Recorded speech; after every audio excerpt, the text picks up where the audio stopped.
This one survived, and it's called Western Ferry, which is the main ferry you need to get to where I live. These elemental men crossing the Clyde labour 7 days a week all year round, go back and forth in all weathers and tides, collect tickets from passengers who drive on the ferry and yearn for solid ground. These elemental men crossing the Clyde have a firm footing, whatever the ride. They smile, chat and joke, and turning around go back and forth in all weathers and tides.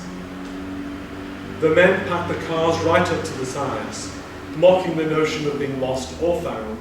These elemental men crossing the Clyde read the light like braille, sense the gentle glide of isotherms in the bones, which like sound go back and forth in all weathers and tides. On Sundays, parties of the groom and bride make the journey. A dead soul pays £1. These elemental men crossing the Clyde go back and forth in all weathers and times. I think the only day they don't work is Christmas Day. Other than that, they work every day, which is quite amazing. And I've been catching that ferry for 2 years, and they only had to cancel it twice, and that was because of tremendously strong winds. And I was really annoyed because I was late for work.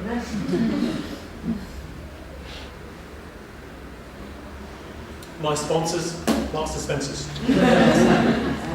Not as good as Scottish Water. They're my other sponsors.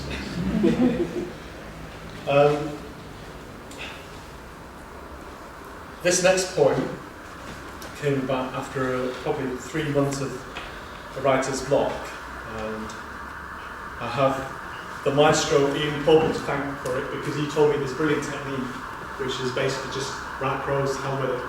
And I just wrote 6 pages of prose, and then this poem got sifted out of it. It's called Striven Shore.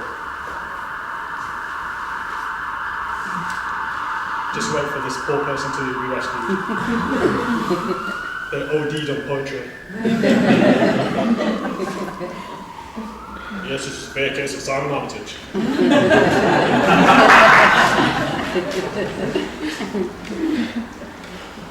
Okay.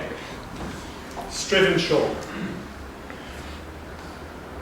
Caught in the tidal tangle, the crab, no bigger than my thumb, is being rinsed clear as an emptied honeycomb. I extract a small weight from the sea and place it centre stage on my palm. The thin, delicate legs look like baguettes, hinged to 8 wafer-like cones, 4 to each side. Its perfected pincers are precisely angled and aligned. The ridged bagel shell of a The ridged bagel shape of a shell is stared upon by 2 vacant eyes, which even now possess that fear of death. I prise open the shell and marvel at the traces of milky flesh, which once must have manoeuvred the levers to its legs. I place my hand in the clear water to offer not Christ or Shiva, but crab, for the waves to grind and reclaim each compound back into itself. The cool air and the sun dries my sea-soaked hand. My fingers begin to swell as sea water mixes with my blood. Bless you. Mingles with the molecules from my mother's birth fluids. My palm prints begin to yield crystals of salt, and I wonder if there is any genetic truth in palmistry. A lilac jellyfish trapped in a tidal tug of war between the sun and the moon jerks and flops over seaweed and rocks. It is drawn in an unlikely duet with an empty, semi-bleached, crisp packet that will not go away. If you're worried about that ending, so am I. Apologies, because the next is a science poem. The eminent physicist Dr. Thacker, with apologies. This is called Recycling the South. Afloat within the cells of my blood, molecules from my mother's milk, sweat beads from my father's fist, lipstick from my first ever kiss, minerals of lead, arsenic, tin, particles of dust, wood smoke, silk, traces of ozone from a thunderstorm, some residual gene from the first amphibious meandering into air, electrons originally from the sun, emptiness between the atoms and stars, faint isotherms from the Big Bang, that primitive fear, and love for fire, and the sense of roast meat, an instinct for survival, a desire for intimacy, a yearning for sargosh with coriander and aloo paronta, the ambrosia of mango lassi, and that filtered light through the forests of Argyll. And to let them all go, molecule by molecule, in that blissful blazing fire. And as for my carbonized residuals, I want them mixed in dung and soil, spread with seeds by the sea, so the heavy aspects of myself seep into muck and filter to the air as breath for lilies, their nectar sweet as my mother's milk. And there's nothing sweeter. I'm going to read probably another 4 poems, but before I do that, if any of you want to request, think about it, you can ask me after this poem. Don't worry if you can't think of anything, it's not a test. Now, where I live, there are more artists than writers, or rather, the writers are closet and they never come up and declare their hand. I'm one of them too. I wouldn't want to go to someone and say, hey, you're that poet, aren't you?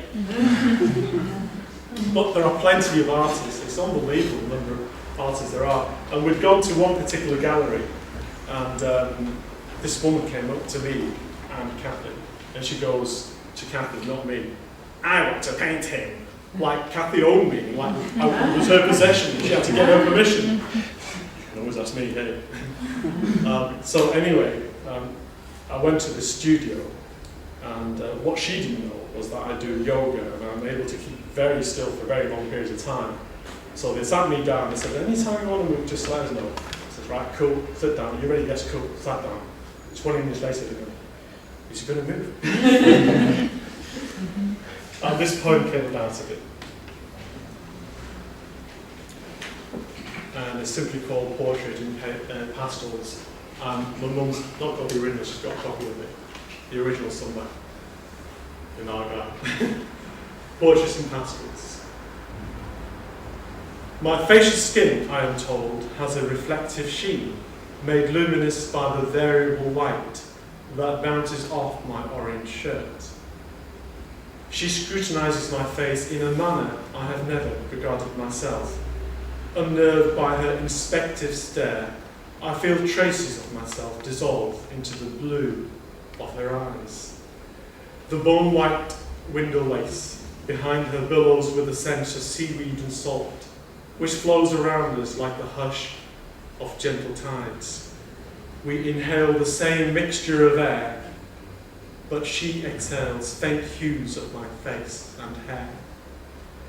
And as my watch ticks on my wrist, her fingers mix light with flesh and breath, fixing me outside of time on canvas. And I see myself not too far in the near future at my desk, writing down words, crossing out words. I don't paint up to lines, but bring the background in to make the borders. Her face lights up, and I wonder if she's seeing the orange sun low over the paddy fields, or the golden sugarcane juice in clay jars, or the ripe sun-yellow mangoes left to cool in buckets of water and ice. She touches the canvas, looks at me and touches the canvas, slowly, precisely, poised like a heron wading in water. She finally nods and rinses her hands. I stretch my limbs like a lazy cat, walk around to see the canvas and say, who's that?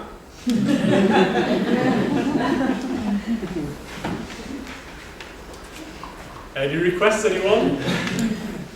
Don't be shy, we're all friends here.